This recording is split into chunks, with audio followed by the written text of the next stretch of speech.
সাহাবী এক কদম দুই কদম করে নবীর সামনে আগাইয়া সামনে গিয়া কয়, ইয়া রাসূলুল্লাহ, আপনি যখন আমারে চর মারছিলেন আমার শরীরে কোনো কাপড় ছিল না, জামা ছিল না। নবী কয়, তাহলে তো আমার জামাটাও খোলা লাগে। নবী এই কথা বইলা যখন হাত দুইটা দিয়া পেছের জামাটা উঠাইছেন, খুলবে, সাহাবী একটা দৌড় দিয়ে পিছনে চলে গেছে। পিছনে যায় একটা দৌড় দিয়া নবীর গর্দানের নিচে মোহরের নবুয়ত পেছন থেকে আইসা ওখানে চুমা দিছে। চুমা দিয়েই নবীর কদমে পড়ে বলেন, ইয়া রাসূলুল্লাহ, মাফ করে দেন, বেয়াদবি না জানি হয়ে গেল। নবী বলেন, সাহাবী, এই কামটা করার জন্য তো বাহানা করছো তুমি, আমার মোহরে নবুয়তে চুমা দিছো, না জানি জান্নাত ওয়াজিব করে ফেলেছো। মায়ার নবীর আদর্শ কত সুন্দর, রহমতের নবীর আদর্শ। ইহুদি হাতের মধ্যে তরবারি নিছে, কেউ নাই, নবী সামনে দাঁড়ানো।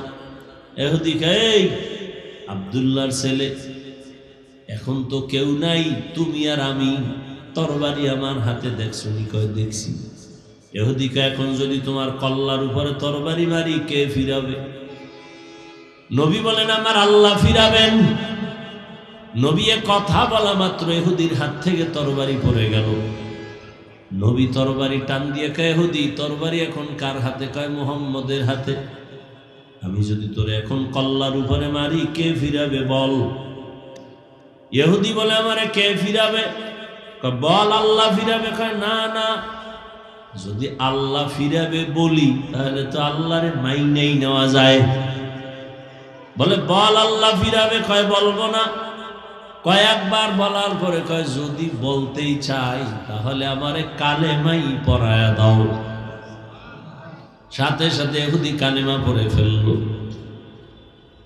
আল্লাহ পাক বলেন, মানুষ তোমার দুনিয়াতে আমি আল্লাহ এত আদর করে বানাইছি, আখিরি নবীর উম্মত বানাইছি, যে কারণে অন্য নবীর উম্মতেরা গুনাহ করলে ঘুমের মধ্যে চেহারা পাল্টায় যাইত, কিন্তু তোদের গুনার কারণে আমি চেহারা পাল্টাই না, কারণ তোরা আমার মায়ার নবীর উম্মত। আমি বড় মোহাব্বত করি আমার নবীরে, তার উম্মতেরে। আমি আল্লাহ এই জন্য আমার নবীর মায়ার কারণে তোমাদের গুনাহ দেখতেছি, তারপর আমি চেহারা পাল্টাই না। আমি আল্লাহ রাগ কইরা পানিও বন্ধ করি নাই, বাতাস বন্ধ করি নাই। আমি আল্লাহ তোমারে একটাই কাজ দিলাম, ইবাদত। চাকরি করো, ব্যবসা করো, ইবাদত বানায় করো, চাকরি দিয়া জান্নাত পাইবা। ব্যবসাটারে ইবাদত বানাও, ব্যবসা করিয়া জান্নাত পাইবা। স্কুলে পড়ো, কলেজে পড়ো, ডাক্তারি পড়ো, ইঞ্জিনিয়ারিং পড়ো, লেখাপড়াটা নবীর মোহাব্বত নিয়ে, নামাজ পড়ো, সুন্দর ব্যবহার, চোখের হেফাজত করে চলো। তোমার লেখাপড়াটা ইবাদত বানায় দাও, জান্নাত তোমার জন্য হয়ে যাবে। ও ভাই, এই যে টেবিলের উপরে এক বোতল পানি, পিপাসা আমারও আছে, তোমারও আছে, যুবক খেয়াল করিও। এই এক বোতল পানি ইবাদত বানায় পান করো, তাহলে পিপাসাও মিটবে, ক্ষুধাও এবং ইবাদতও হবে। তুমিও এই এক গ্লাস, এক বোতল পানি পান করবা, আমিও করব, ব্যবধানটা কি? বিদ্যুতের গতিতে তোমার বাম হাত চলে যাবে বোতলের কিনারায়, ডান হাত দিয়া মুখটা খুইলা তুমি বাম হাত দিয়ে একটানে আধা বোতল পান করবা। আমি যখন পান করব, ভুলেও বাম হাত যাবে না, ডান হাত চলে যাবে। ডান হাতটা দিয়া বোতল খুইলে আমি পানি টান দিব, 3 শ্বাসে আমি 3 বারে পান করব। আমার পানিও পান করা হলো, ইবাদত হলো, সওয়াব হলো। তুমিও জুতা পরবা, আমিও জুতা পরি, ইবাদত বানায় পড়ো, নবীর আদর্শ মেনে পড়ো। ডান পাওটা ডান জুতায় আগে ঢুকাও, এরপরে বাম জুতা বাম পায়ে ঢুকাও। দোনো পায়ে যখন জুতা ঢুকছে, এবার যখন কদম দিবা, ডান পা দিয়ে তুমি কদম শুরু করো, সুন্নাত। ইবাদত হয়ে গেছে। বাসায় যাইয়া তুমিও ফ্রেশ হবা, যুবক বাবা, আমিও ফ্রেশ হব। তুমিও হাত ধুইবা, চেহারা ধুইবা, পা ধুইবা, এই ফ্রেশ আমিও হব, তবে তোমারটা ইবাদত হবে না। আর আমি ইবাদত বানায়া ফ্রেশ হব। কয় কেমনে? কয় চেহারাটা ভালো করে ধুইয়া ফেলবো, হাতটা ধুইতে গিয়া কোন পর্যন্ত ধুবো, পায়ের গিরা সহ ধুবো, ওযু হয়ে যাবে, ইবাদত হবে, সওয়াব হবে। কষ্ট, এটি কষ্ট। আরে তুমিও তো এই কাজ করো, বাথরুমে যাও না তুমি, ইবাদত বানায় যাও। বাম পা দিয়া ঢুকবা, খালি মাথায় যাইও না, খালি পায়ে ঢুকবা না। জুতা পরে যাও, মাথায় কোনো কাপড় দিয়া যাও বা টুপি পরে যাও। বাম পা দিয়া ঢুকো, ঢুকার আগে তুমি বিসমিল্লাহ বলো বা দোয়া পারলে বলো। বাথরুমে গিয়া যখন বসবা, বাম পায়ের উপরে ভর করে বসো, মানে ভরটা থাকবে কোন পায়ে? বাম পায়ে। হাঁটুর উপরে কাপড় উঠানো যাবে না। ঢিলা কুলুপ ব্যবহার করো, না থাকলে অন্তত টিস্যু ব্যবহার করো। কয়জনের বাথরুমে টিস্যু আছে, জুতা আছে, টুপি পরে যাও। বাথরুম হলো জিন শয়তানের আড্ডাখানা। এই জন্য বাথরুমে দুর্ঘটনা বেশি হয়, মানুষ পইরা যায়, মাথা ফাটে, পাও ভাঙ্গা যায়।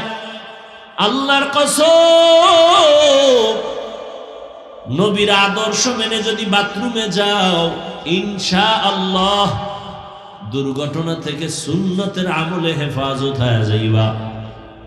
তুমিও বাথরুমে যাও, আমিও বাথরুমে যাই, ইবাদত বানায় যাও। বাম পা দিয়া ঢুকবা, দোয়া পইরা ঢুকবা, খালি পায়ে ঢুকবা না, খালি মাথায় ঢুকবা না। খানা খাইতে বসছো, আমিও খানা খাবো, দস্তারখান বিছাও। খানা খাওয়ার আগে দোনো হাতের কবজা পর্যন্ত ধুইয়া নাও, সুন্নত। তবে যেই প্লেটে ভাত নিবা, ওই প্লেটে হাত দিও না। অন্য পাত্রে গিয়া দোনো হাতের কবজা পর্যন্ত ধুইয়া খানার প্লেটে বইসা, এরপরে বান্দা তুমি ডান দিক থেকে প্লেটের খানা শুরু করো, বিসমিল্লাহ বলে খানা শুরু করো। আল্লাহর নিয়ামত মনে করে খাও, খানাটা ইবাদত হয়ে যাবে। ঘুমাও, আমিও ঘুমাবো, তুমিও ঘুমাবা, ইবাদত বানায় ঘুমাও। ওযু করিয়া ডান কাতে ঘুমাও, দরুদ শরীফ পড়ে পড়ে ঘুমাও। লাগাতার যদি আমলটা রাখতে পারো, ইনশাআল্লাহ ঘুমের ঘরে আমার রাসূলের সাথে মোলাকাত হয়ে যাবে। কঠিন মনে করো কেন? ও ব্যবসায়ী বাবারা, দোকানে লেখো বিক্রি করা মাল ফেরত নেওয়া হয়। যদি লেখো হয় না, তোমার ব্যবসা ইবাদত হবে না। লেখো অবশ্যই বিক্রি করা মাল ফেরত নেওয়া হয়। জীবনে মিথ্যা কথা কাস্টমারের সাথে বলবা না, ধোঁকা দিবা না। নামাজের আজান হয়ে গেছে, শাটার টেনে নামাজে যাও, কিচ্ছু লাগবে না, তোমার ব্যবসায়ী জান্নাত পর্যন্ত পৌঁছায় দিবে। নবী কয়, এই ব্যবসায়ী, আমি মুহাম্মদের সাথে জান্নাতে থাকবি। আত-তাজিরুস সুদুকুল আমিন মা'আন নাবিয়্যিন ওয়াস সিদ্দিকিন ওয়াশ শুহাদা। আপনি বয়ান শোনার পরে ফলাফল কি বের করলেন? যে আজকে কয় মিনিট বয়ান হইল আর কণ্ঠ বাজাইলো কয় মিনিট, এই হলো আপনার ফল। যদি কম হয় তা আপনি রেজাল্ট দিয়ে দিলেন আজকে সুন্দর হয় নাই। আর আপনি যে সারাটা দিনের একবেলার নামাজ পড়লেন না, আপনার নিয়ে একবারও ভাবলেন না যে আমি যে রাতে ঘুমায় যাব, আল্লাহ যদি না উঠায় সকালে আর আমার বাবাই উঠাইতে পারবে না। একবারও ভাবলেন না নিজেরই নিয়ে। ওয়ামা খালাকতুল জিন্না ওয়াল ইনসা ইল্লা লিয়াবুদুন। প্রত্যেকটা জিনিসের একটা নির্দিষ্ট গতি থাকে, বয়ান করা, বয়ান শোনার একটা গতি থাকে। গতি হারায় গেলে আর চাইলেও হয় না। আর আমি এমনিই তো বলি, আর আমার কথা না, পটিয়া মাদ্রাসার বাণী, প্রতিষ্ঠাতা ওলিয়ে কামেল কুতুবুল আলম জবরদস্ত একজন আলেম এবং বুজুর্গ মুফতি আজিজুল হক রহমতুল্লাহ আলাইহি তিনি বলছেন যে বক্তার এলেম আমল দিয়া ওয়াজ হয় না, বক্তার বয়ান বের হয় শ্রোতাদের অন্তরের আকর্ষণ আর মোহব্বতের উপরে নির্ভর করে। তখন আপনাদেরও মন জোর করে আছেন, এই টাইম তো বিদায় নেওয়ার টাইম, আমিও আছি জোর করে। সাগর পাড়ি দিয়ে আইছি, 1.5 ঘন্টা ঘুমাইছি। একটা মানুষের জীবনের সব থেকে সুস্থতার মূল ঔষধ ঘুম, এবং সে ঘুমটা রাতের ঘুম, এবং রাতের ঘুমের মধ্যভাগের ঘুম, প্রথম অংশের ঘুমও না, শেষ রাতের ঘুমও না। কমপক্ষে চিকিৎসা বিজ্ঞানীরা বলে 6 ঘন্টা কমপক্ষে। 1.5 ঘন্টা ঘুমাইলে উস্কই, এরপরে আবার চিল্লানো, আর এক জায়গায় চিল্লে আবার এহেন চলতেছে। এরপরে যদি হয় এলোমেলো অবস্থা, এটা কেমনে সম্ভব? আল্লাহ বলেন আমি মানুষ জিন বানাবার একটাই কারণ ইবাদত। মানুষের জীবনে কোনো কাজ নেই, কাজ একটা, কি? ইবাদত। মানুষ মনে করে ইবাদত কি? মসজিদ মাদ্রাসা আর ওয়াজ মাহফিল। না, মানুষের জীবনের শুরু থেকে শেষ পর্যন্ত প্রত্যেকটা কাজ ইবাদত। যা করবেন ইবাদত, ঘুমাবেন ইবাদত, হাসবেন ইবাদত, কান্না করবেন তাও ইবাদত। তবে মন গড়া না, 2টা জিনিস ফলো করে, 1 আল্লাহ পাকের খুশি, 2 রসুলের আদর্শ। নবীজির আদর্শ নিয়ে আপনি হাসেন, ইবাদত হবে, সওয়াব হবে। নবীজির আদর্শ মতে আপনি কান্না করেন, সওয়াব হবে।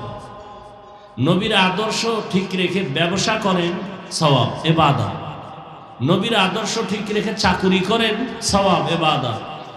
নবীর আদর্শ ঠিক রেখে আপনি স্কুলে পড়েন, কলেজে পড়েন, ইবাদত।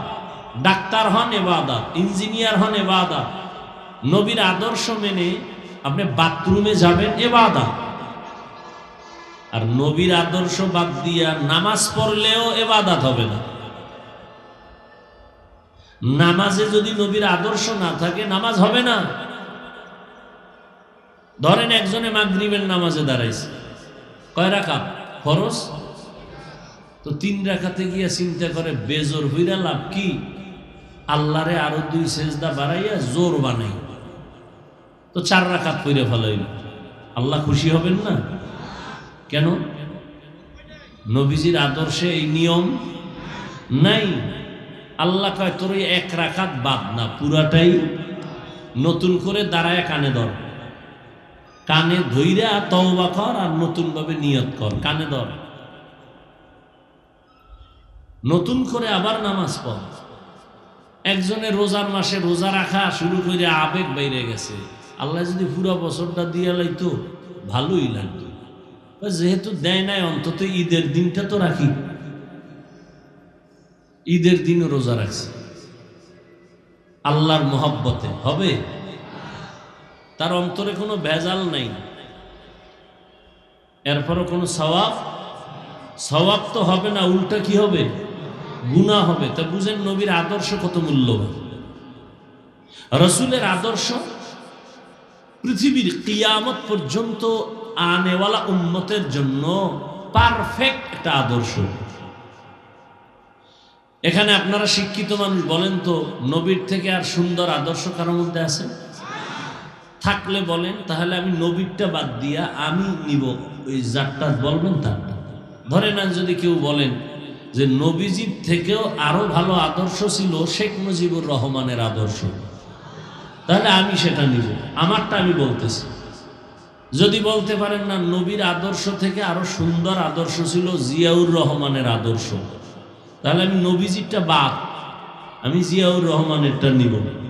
তো বলার মতো পাড়া আছে, সাহস আছে? বরং শেখ মুজিবার জিয়া কেন, এর থেকে বড় আব্রাহাম লিঙ্কন, যার গণতন্ত্র, গণতন্ত্রের জন্য আওয়ামী লীগও মরে, বিএনপি মরে, সব মরে। এটা কুফুরি মতবাদ। কি কি মতবাদ?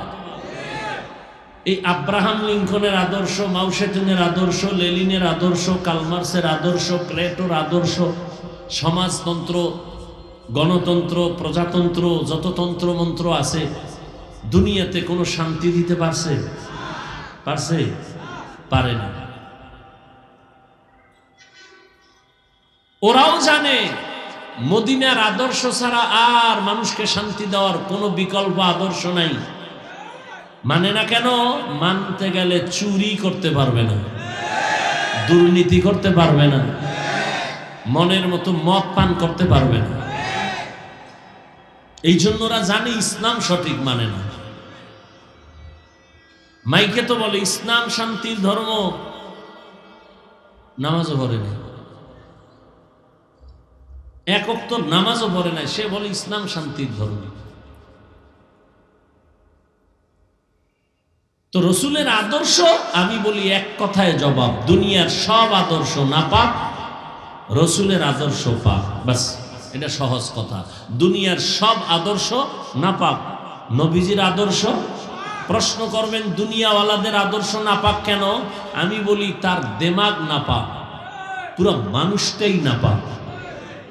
3 বেলা খাইয়া মদের বোতল, গাঞ্জা, বিড়ি, আরো যত নেশা আছে এগুলো খাইলে মেধা ঠিক থাকে।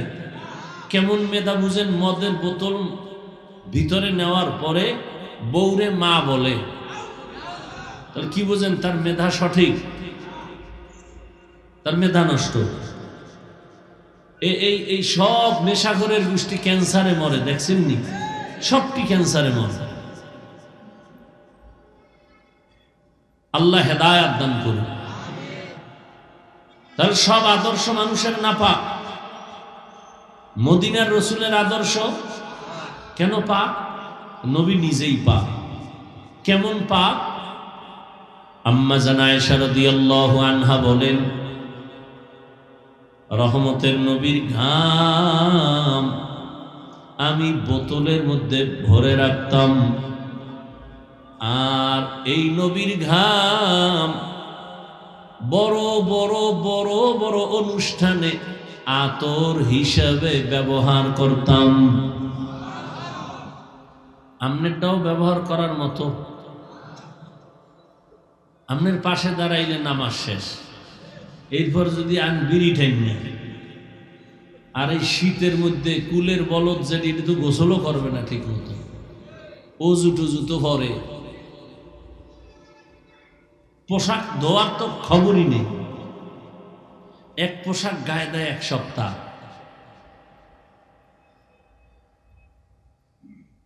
অথচ রসুলের ঘাম এতটাই পরিচ্ছন্ন পবিত্র, আম্মা জান আয়েশা বলেন যে মিশকের থেকে ঘ্রাণ বেশি, মিশকের থেকে ঘ্রাণ বেশি। কেমন নবী একটু চিন্তা করেন তো, কেমন নবী। আম্মা জান আয়েশা বলেন এই নবীর ঘাম আমি বোতলে ভরে রাখতাম। শুধু কি তাই, রহমতের নবী যে জায়গায় কদম রাখতেন ওই জায়গা থেকে দীর্ঘ বছর পর্যন্ত শুধু ঘেরান আর ঘেরান। নবী রাস্তা দিয়া চলতেছেন, দুপার্শ্বের গাছ নত হইয়া নবীরে সালাম জানায়, গাছ সালাম দেয়। সাহাবায়ে কেরাম পেছনে হাঁটতেছেন, বারবার শুনে কে যেন সালাম জানাইতেছে। নবীজিকে জিজ্ঞাসা করলেন, ইয়া রাসূলুল্লাহ, কোন মানুষ দেখি না, বারবার ডানে বামের থেকে সালামের আওয়াজ আসতেছে, কারা দেয়? রহমতের নবী বলেন, ও সাহাবা, আমি রহমতের নবী আসছি, এই ঘেরানটা জঙ্গলের প্রাণীরা পাইয়া আমারে সালাম জানাইতেছে। জঙ্গলের হরিণ আমার নবীরে সালাম দেয়, সব প্রাণীরা সালাম দেয়। কেমন মায়ার নবী আমার, যেখানে নবী কদম রাখে ওখান থেকে মিশকের ঘ্রাণ। শুধু নবীর শরীর নিয়ে আলোচনা করলে সারা রাত চলে যাবে, শেষ হবে না। মুসলমানের গৌরবান্বিত আদর্শের মডেল আমার নবী। কেমন মায়ার নবী, যেই নবীর 63 বছর হায়াতে কোনোদিন একটা মিথ্যা কথা বলেন নাই। তোমগো দুই একটা নেতার নাম কও, মিশা কয় না? আছে? কয় না মানে? ঘরের মধ্যে বয়া মোবাইল হাতে নিয়ে টাকা দেওয়ার ডরে কয়, কই আছেন হজরত? আমি জমিনেই নাই। ঘরের মধ্যে জমিনে নাই। রহমতের নবী 63 বছর হায়াতে ভুলেও কোনোদিন একটা মিথ্যা কথা বলেন নাই। কথাগুলো আমি বলতেছি 1 মিনিটে, কিন্তু ভাবলে অনেক বিষয় এখান থেকে অনুধাবন হবে। এটা কেমনে সম্ভব? 1 দিন 2 দিন 3 দিন রহমতের নবী 63 বছর হায়াতে একটা মিথ্যা বলেন না, এটা কেমনে সম্ভব? রহমতের নবী আমার জীবনে কাউকে একটা গালি দেন নাই, বরং হাজার বিধর্মী আমার নবীরে গালি দিয়েছে, নবী একটা গালির জবাবও কোনোদিন দেন নাই। আপনি পারবেন? আপনারে যদি কেউ কয় তোরে 12টা বাজামু, আপনি রেডি হয়েছেন তোরে 13টা বাজামু। আপনারে কেউ একটা গালি দিছে, আপনি 10টা দিয়ে দিছেন। একজনারে মানুষের সামনে লজ্জা দিয়ে আপনি খুব খুশি, আমি পারি আর কেউ পারে না। রহমতের নবী গালি দিবেন দূরের কথা, নবীর সামনে দাঁড়ায় ইহুদিরা গালি দেয়, নবী একটা জবাব দেন না। আবু বকর পাশে দাঁড়াইয়া পেরেশান, রহমতের নবীরে গালি দেয়, আমি আবু বকর মেনে নিতে পারি না। আবু বকর দাঁড়ায়, নবী বলে বসেন, জবাব দিয়েন না। কিছুক্ষণ পর আবু বকর কন্ট্রোল করতে না পেরে দাঁড়ায়া জবাব দেওয়া শুরু করলেন। নবীজির মনটা বেজার হয়ে গেল। সব যখন ইহুদি গালি দিয়ে চলে গেল, আবু বকর বলেন, ইয়া রাসূলুল্লাহ, যতক্ষণ জবাব দেই না ততক্ষণ আপনার মন ছিল সুন্দর, চেহারা হাসি। আমি যখন আপনার মোহব্বত নিয়ে জবাব দেওয়া শুরু করলাম, আপনি মনে কষ্ট নিলেন, মনে হইল কেন? নবী বলেন, হে আবু বকর, যতক্ষণ আমি চুপ ছিলাম জবাব দেই নাই, তুমিও চুপ ছিলা। আমি দেখতেছিলাম রহমতের ফেরেশতা আল্লাহ পাঠাইছেন ইহুদির জবাব দেওয়ার জন্য। যখন আপনি জবাব দেওয়া শুরু করছেন, ওই রহমতের ফেরেশতা চলে গেছে। অযুবক বাবা, নিজে জুলুম কইরো না। কেউ যদি জুলুম করে আল্লাহর উপরে ছেড়ে দাও, তোমার বিচারটা হবে সামান্য, আল্লাহর বিচার কঠিন। একটু ধৈর্য ধরো, চোখে শুধু তাকায় দেখবা কেমনে আসমানের বিচারটা হয় কঠিন ভাবে। ধৈর্য ধরো, তবে তুমি জুলুম করিও। কেমন মায়ার নবী আমার জীবনে কোনোদিন গালি দেন নাই, জবাব দেন নাই। শুধু কি তাই, নবীর 2টা চোখ মোবারক গরম করে কারো দিকে তাকান নাই। জীবনে কোনোদিন নবী গরম চোখে কারো দিকে তাকান নাই। বরং মায়ার নবী কেমন সুন্দর আদর্শ। নবী বসে আছেন, সাহাবাদেরকে বলতেছেন, কোন দিন আজরাইল আসবে জানা নাই, আমি কবে দুনিয়া থেকে চলে যাব জানা নাই, আমার কাছে কারো কোনো হক থাকলে বলো আমি আদায় করে দেই। আচ্ছা, কিছু নবীর কাছে যদি পায়ও, এটা কেউ বলবে? বুঝেন নাই? নবীর কাছে যদি কিছু পায় কোন সাহাবী বলবে? দূর, নবীর কাছে আবার চাওয়া কি? নবী বলেন, কিছু পাও না থাকলে বলেন আমি দিয়ে দেই। বান্দার হক যেন আমার মাথায় না থাকে, আসামির কাঠগড়ায় দাঁড়াতে হবে। সবাই চুপ হয়ে গেছে। নবী কয় কি আমাদের কাছে পাইবে কিসের হক? কিন্তু না, একজন সাহাবী দাঁড়ায় গেছে, দাঁড়ায় বলেন, ইয়া রাসূলুল্লাহ, আপনি আমার একদিন একটা চর মারছিলেন হালকা ভাবে, এমনি। সাহাবায়ে কেরাম তো গরম হয়ে গেছে ভিতরে ভিতরে, কিন্তু কিছু বলে না, বেয়াদবি হবে। এত বড় দুঃসাহস কেন দাঁড়াইল? নবী বুঝছেন, বুঝা কয় কেউ কথা বলবা না, সাহাবীরে রাস্তা করে দেও, হক আদায় করার জন্য আমার কাছে আসবে। সাহাবী এক কদম দুই কদম করে নবীর সামনে আগাইয়া, সামনে গিয়া কয়, ইয়া রাসূলুল্লাহ, আপনি যখন আমারে চর মারছিলেন আমার শরীরে কোনো কাপড় ছিল না, জামা ছিল না। নবী কে তাহলে তো আমার জামাটাও খোলা লাগে। নবী এই কথা বইলা যখন হাত দুইটা দিয়া পেছের জামাটা উঠাইছেন, খুলবে, সাহাবী একটা দৌড় দিয়ে পিছনে চলে গেছে। পিছনে যায় একটা দৌড় দিয়া নবীর গর্দানের নিচে মোহরের নবুয়ত পেছন থেকে আইসা ওখানে চুমা দিছে। চুমা দিয়েই নবীর কদমে পড়ে বলেন, ইয়া রাসূলুল্লাহ, মাফ করে দেন, বেয়াদবি না জানি হয়ে গেল। নবী বলেন, সাহাবী, এই কামটা করার জন্য তো বাহানা করছো তুমি, আমার মোহরে নবুয়তে চুমা দিছো, না জানি জান্নাত ওয়াজিব করে ফেলেছো। মায়ার নবীর আদর্শ কত সুন্দর, রহমতের নবীর আদর্শ। ইহুদি হাতের মধ্যে তরবারি নিছে, কেউ নাই, নবী সামনে দাঁড়ানো। ইহুদি কয়, এই আব্দুল্লাহর ছেলে, এখন তো কেউ নাই, তুমি আর আমি, তরবারি আমার হাতে দেখছো নি? কয় দেখছি। ইহুদি কয়, এখন যদি তোমার কল্লার উপরে তরবারি মারি কে ফিরাবে? নবী বলেন, আমার আল্লাহ ফিরাবেন। নবী কথা বলা মাত্র ইহুদির হাত থেকে তরবারি পড়ে গেল। নবী তরবারি টান দিয়ে কয়, ইহুদি, তরবারি এখন কার হাতে? কয়, মুহাম্মদের হাতে। আমি যদি তোরে এখন কল্লার উপরে মারি কে ফিরাবে বল? ইহুদি বলে, আমারে কে ফিরাবে? কয়, বল আল্লাহ ফিরাবে। কয়, না না, যদি আল্লাহ ফিরাবে বলি তাহলে তো আল্লাহরে মাইনেই নেওয়া যায়।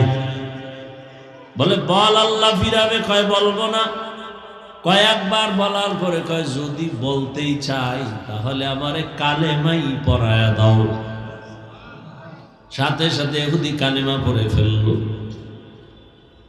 আল্লাহ পাক বলেন, মানুষ তোমার দুনিয়াতে আমি আল্লাহ এত আদর করে বানাইছি, আখিরি নবীর উম্মত বানাইছি, যে কারণে অন্য নবীর উম্মতেরা গুনাহ করলে ঘুমের মধ্যে চেহারা পাল্টায় যাইত, কিন্তু তোদের গুনার কারণে আমি চেহারা পাল্টাই না, কারণ তোরা আমার মায়ার নবীর উম্মত।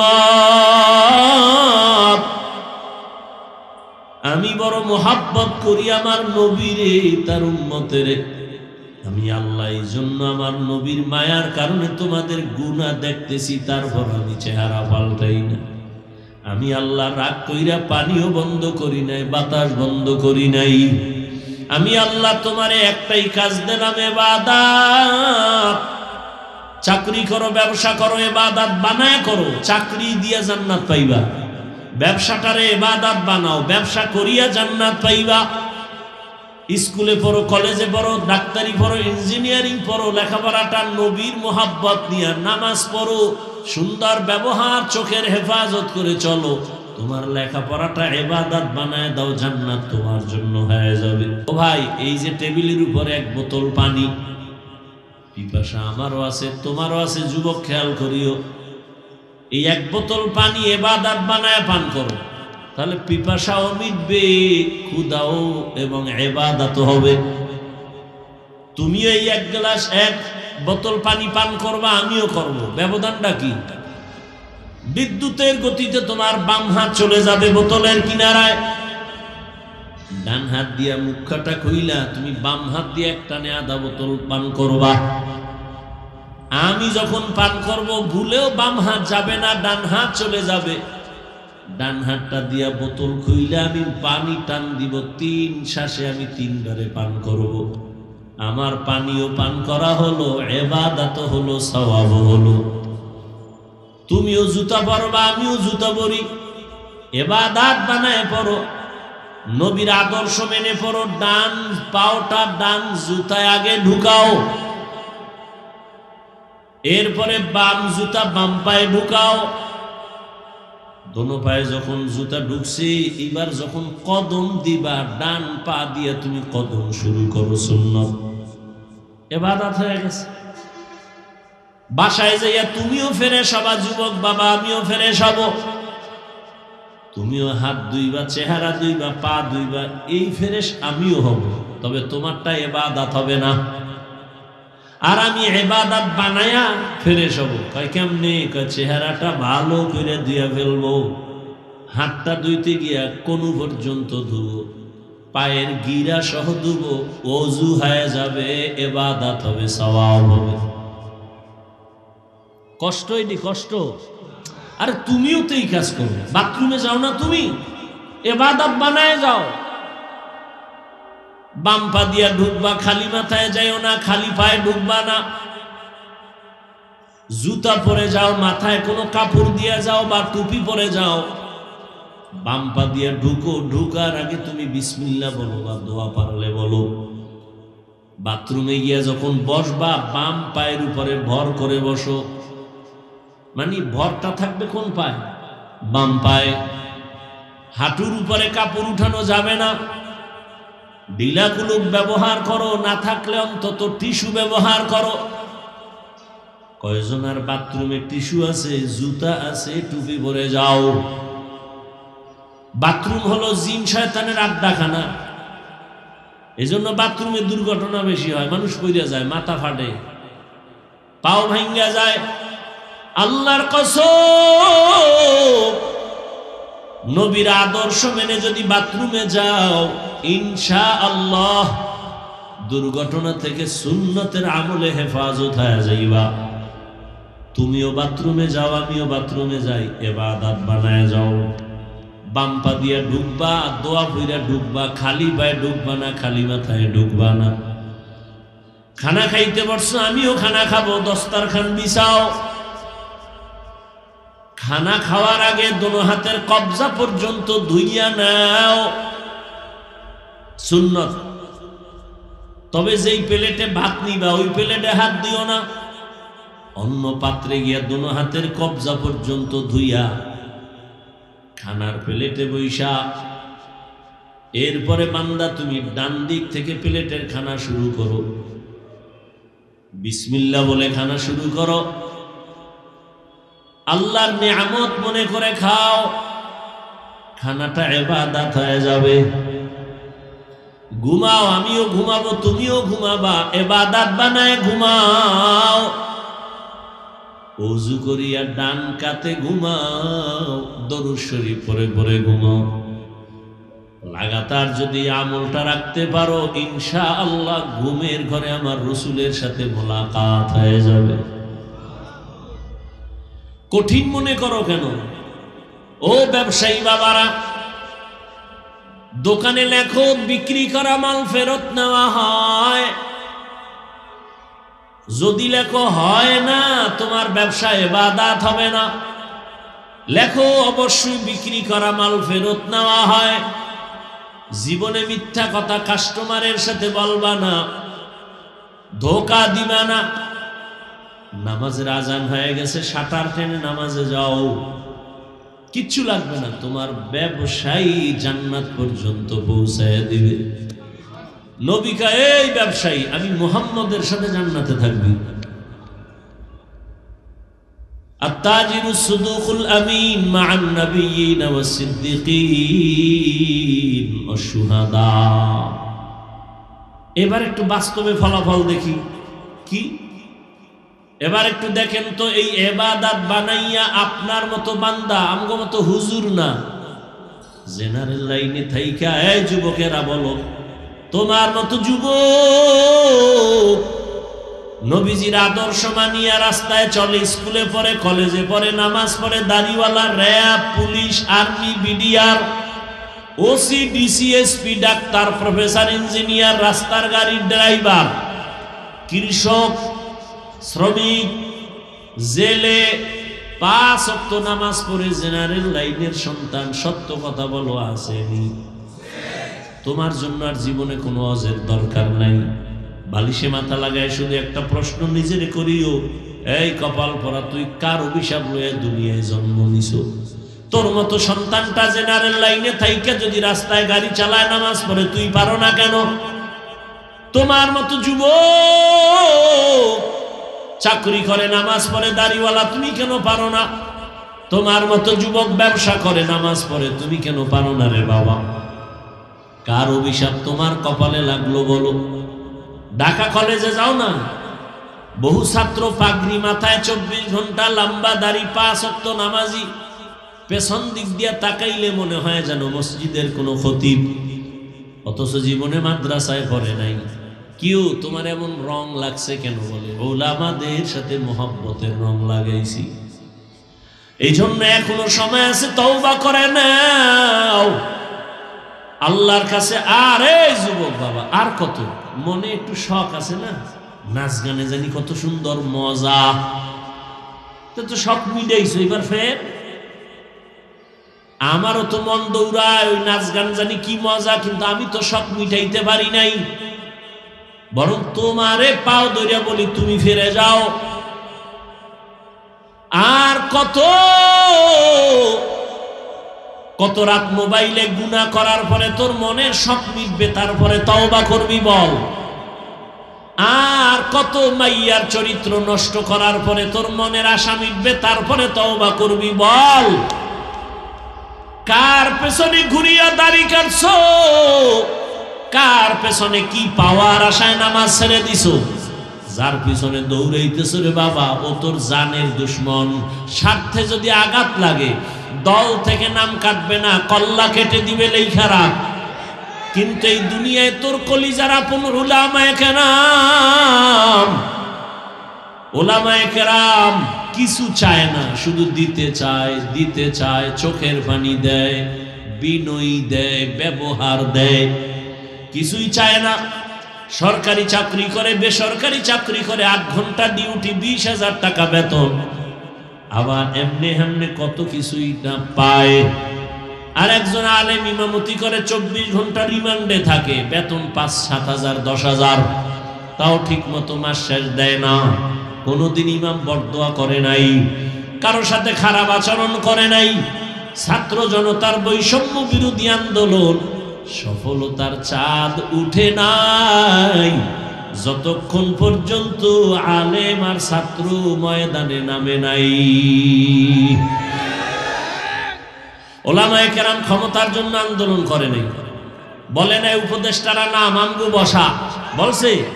বলে নাই, বলছে না আমরা ছাত্রদের ময়দানে নামছি একটাই কারণ, জুলুম সহ্য করা হবে না। উপদেষ্টা যে হও, কিন্তু জুলুম করলে আবার আন্দোলন হবে, জালেমকে কোনো সুযোগ দেওয়া হবে না। ওলামায়ে কেরাম এই জাতির জন্য বন্ধু, এই জাতিকে নিয়ে ওলামায়ে কেরাম যেই মেধাটা খাটায়, কেউ খাটায় না, সবাই খাটায় তার চেয়ার ঠিক রাখার জন্য, দল ঠিক রাখার জন্য। আর ওলামায়ে কেরামের চেয়ারের চিন্তা নাই, ইমামতি থাক আর না থাক আলহামদুলিল্লাহ, বয়ান হোক না হোক আলহামদুলিল্লাহ। কিন্তু মুমিন বান্দা এ জাতিকে ক্ষতির মুখে ঠেলে দেওয়া যাবে না। জীবন বাজির এই ময়দানে তাবলীগওয়ালারা পাও ধরে দুইরা বুঝায়, পীর মাশায়েখরা বুঝায়, ওলামায়ে কেরাম বুঝায়, জুমার খতিবরা বুঝায়, নামাজ পড়ো, পর্দা করো, হালাল খাও, মা বাবার দোয়া নিয়ে চলো, বেয়াদবি করে বরদোয়া নিও না, শিক্ষকের দোয়া নিয়ে চলো, বেয়াদবি করিও না, ওলামায়ে কেরামের দোয়া নিয়ে চলো, বেয়াদবি করবা না। মা বাবার যদি বরদোয়া লেগেই যায় জীবনটা পঙ্গু হয়ে যাবে, শিক্ষকের বরদোয়া যদি লেগে যায় শিক্ষার জগৎ থেকে তুমি হারিয়ে ফেলবা, আলেমের বরদোয়া যদি লেগে যায় জীবনটা তোমার নষ্ট হয়ে যাবে, চরিত্র আর কোনোদিন ভালো হবে না। এখনো সময় আছে, লাইনে ফিরিয়ে আসো। তোমার মতো যুবক যদি স্কুলে পড়ে, নামাজ পড়ে, তুমি কেন পারবা না? ও পর্দার আড়ালের মা বোনেরা, আপনার মতো কত মা এখনো আছে, নামাজ ছাড়ে না, বেপরদায় চলে না, মোবাইলে চরিত্র নষ্ট করে না, স্বামীর মাল হেফাজত করে, সন্তানগুলো আদর্শওয়ালা বানানোর চেষ্টা করে। এরে আম্মা জান, আপনারা কেন পারবেন না? আপনার মতোই তো মা ছিলেন খাদিজা রাদিয়াল্লাহু আনহা, আপনারা তো তাদেরই মতো একজন নারী, আয়েশা রাদিয়াল্লাহু আনহার মতো নারী, ফাতেমা রাদিয়াল্লাহু আনহার মতো নারী, ইসমাঈল নবীর মা হাজরা আলাইহিস সালামের মতো নারী, আপনারা তো ঈসা নবীর মা মারিয়াম আলাইহিস সালামের মতো নারী। আপনারা তো বেঈমান একজন দুনিয়ার আল্লাহর দুশমন ফেরাউন, এর স্ত্রীর নাম জানেননি? আসিয়া। এত বড় বেঈমানের ঘরের ফেরাউনের স্ত্রী আসিয়া আল্লাহর এত পেয়ারা। নবী বলেন কিয়ামতের দিন জান্নাতে আমি মুহাম্মদের সাথে আসিয়ার বিয়া হয়ে যাবে। এরে পর্দার আড়ালের আম্মা জানেরা, আপনার স্বামী তো ফেরাউনের মতো খারাপ না। আপনি চাইলে তো স্বামীরে নামাজের দাওয়াত দিতেন, নামাজ পড়িয়া দোয়া করতেন, আর বুঝাইতেন স্বামী জীবনে খাইয়া থাকি না খাইয়া থাকি একটা দাবি আমার, কোনোদিন হারাম টাকা ঘরে আনবা না, হারাম মাল খাইয়া রক্ত না পাক করবো না। মা যদি বুঝাইতেন, কোন স্বামী হারাম টাকার মাল ঘরে নিতে পারতো না। সন্তানেরও হারাম খাওয়াবো না, রক্ত না পাক করবো না। এখনো সময় আছে, তওবা করেন। একটা আদর্শ সন্তানের মা হইয়া কবরে যান। ডাক্তার বানাবেন, তবে বেয়াদব যেন না হয়। ইঞ্জিনিয়ার বানাবেন, তবে বেয়াদব যেন না হয়। সন্তান যেন কারো সাথে খারাপ আচরণ না করে, মা বাবার বরদোয়া না নেয়, শিক্ষকের সাথে বেয়াদবি করে বরদোয়া না নেয়, ওলামায়ে কেরামের দোয়া নিয়ে নবীর তরিকা মেনে চলতে পারে। এজন্য আপনি মায়ের মেহনত আর দোয়া ছাড়া সম্ভব হবে না। ও যুবক বাবারা, এখনো সময় আছে, তওবা করো। কয়দিন আর হায়াত বাকি আছে জানা নাই। কত তাজা তাজা যুবকের প্রাণ চলে গেল, ছাত্র জনতার আন্দোলনে কত প্রাণ চলে গেল, করোনায় কত প্রাণ চলে গেল। এখনো সময় আছে, তওবা করো। তবে হেদায়াত আল্লাহ না দিলে কারো বয়ান হেদায়াত দিতে পারবে না। যদি নিয়ত করতে পারো, স্কুলে পড়ি, কলেজে পড়ি, চাকরি করি, ব্যবসা করি, আর নামাজ ছাড়বো না, দাড়ি কাটবো না, বেপরদায় চলবো না, মা বাবার সাথে বেয়াদবি করবো না, ওস্তাদের দোয়া নিয়া, ওলামায়ে কেরামের পরামর্শ নিয়ে নবীর তরিকায় চলবো। তওবা করার নিয়ত যদি থাকে, দুটো হাত আল্লাহকে দেখায় দাও। আয় আল্লাহ, হাতগুলো কবুল করে নেন, তওবা কবুল করে নেন। তওবার উপরে মজবুত হইয়া চলার তৌফিক দান করেন, আমিন। আলহামদুলিল্লাহি রাব্বিল আলামিন, ওয়াসসালাতু ওয়াসসালামু আলা সাইয়্যিদিল আমবিয়াই ওয়াল মুরসালিন ওয়া আলা আলিহি ওয়া আসহাবিহি আজমাইন। ইয়া আরহামার রাহিমিন, ইয়া আরহামার রাহিমিন, ইয়া আরহামার রাহিমিন। রব্বিরহামহুমা কামা রব্বায়ানি সগীরা। আল্লাহুম্মা ইন্নাকা আফুউন কারীম তুহিব্বুল আফওয়া ফা'ফু আন্না। আল্লাহুম্মা ইন্না নাসআলুকা রিযাকা ওয়াল জান্নাহ ওয়া নাউযু বিকা মিন সাখাতিকা ওয়ান নার। ইয়া আল্লাহ, মাহফিল কবুল করেন, মাদ্রাসা কবুল করেন, আয়োজনকারী সহযোগিতাকারীদের কবুল করেন, মা বোনদের আবেদা বানায় দেন, সন্তানগুলো নেককার বানায় দেন, সারা দুনিয়াবাসীকে মাফ করে দেন, বাংলাদেশ শান্তির দেশ বানায় দেন, জালেমদের জুলুম থেকে হেফাজত করেন, নবীজির সুন্নাতওয়ালা জিন্দেগি দান করেন। আয় আল্লাহ, উলামায়ে কেরামের বিজয় দান করেন। আয় আল্লাহ, জাহিরি বাতিনি দুশমনের মোকাবেলায় বিজয় দান করেন। আয় আল্লাহ, দিনের খেদমতগুলো কুদরতের দ্বারা কবুল করে নেন। আওয়াজে কথায় নবীজির মুহাব্বতে দ্বীনের নিসবতে স্পষ্টতা রুহানিয়ত বাড়ায় দেন, মা বোনদের আবেদা বানায় দেন। আয় আল্লাহ, ইজ্জতের জিন্দেগি দান করেন, ব্যবসায়ী চাকরিজীবীদের কামাই রুজিতে বরকত দান করেন।